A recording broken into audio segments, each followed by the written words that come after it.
آگے بڑھیں گے، آپ کو بتائیں کہ فیلڈ مارشل سید عاصم منیر کی قیادت میں پاکستان ایک نئے دور میں داخل ہو چکا ہے۔ برطانوی جریدے دی اکانومسٹ نے 3 اگست کو شائع ہونے والے مضمون میں پاکستانی سپہ سالار فیلڈ مارشل سید عاصم منیر کی قیادت اور عالمی سطح پر ان کے کردار کو خراج تحسین پیش کیا ہے۔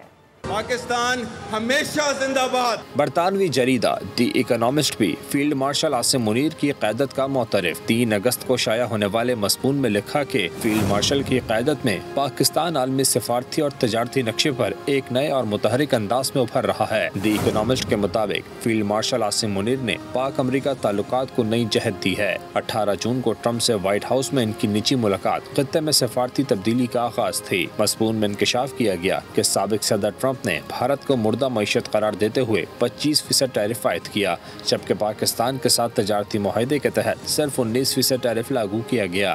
دی اکانومسٹ نے بتایا کہ امریکہ پاکستان کے ساتھ تجارت، اسلحے اور انسدادی دہشت گردی تعاون کی بحالی پر کام کر رہا ہے۔ امریکی حکام نے پاکستان کی جانب سے داعش کے خلاف کی جانے والی کارروائیوں کا اعتراف کیا ہے۔ امریکہ پاکستان کو بختر بند گاڑیاں، نائٹ ویژن آلات دینے پر غور کر رہا ہے۔ اس مضمون میں یہ انکشاف بھی کیا گیا کہ فیلڈ مارشل عاصم منیر دی اکانومسٹ کے مطابق صدر ٹرمپ کے قریبی حلقے پاکستان کے کرپٹو اور مائننگ سیکٹرز میں سرمایہ کاری میں دلچسپی رکھتے ہیں۔